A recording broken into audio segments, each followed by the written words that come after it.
This is the updated Miss Universe Philippines 2025 Top 10 candidates with Best in Headshots. Ladies and gentlemen, this is Miss Universe Philippines 2025. Now, 2204, your pageant blogger host. Subscribe! Magandang araw Pilipinas and good day pageant lovers! Narito ang mas detalyadong top 10 most reacted official headshots ng Miss Universe Philippines 2025 candidates matapos ang isang araw na pag-upload. Our top 10 rankings based on the reactions count.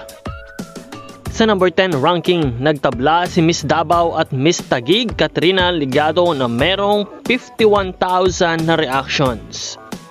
At number 9, nananatili naman si Miss Laguna Eloisa Jaud na merong 56,000 na subscribers. At number 8, Benguet Maiko Ibarde na merong 72,000 na reaction.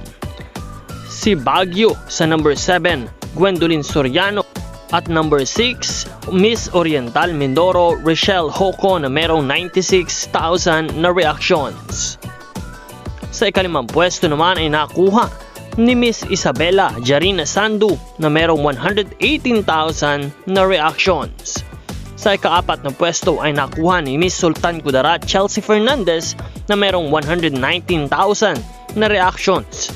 Ikatlong pwesto naman si Winwin Marquez ng Muntinlupa na merong 204,000 na reactions.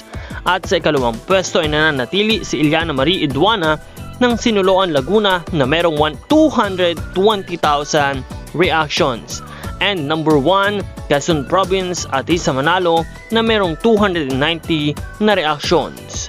Sino ang inyong nais na magwagi at mas maraming sumuporta para sa ating Miss Universe Philippines candidates? Huwag kalimutan mag-subscribe para sa lahat ng mga bagong updates.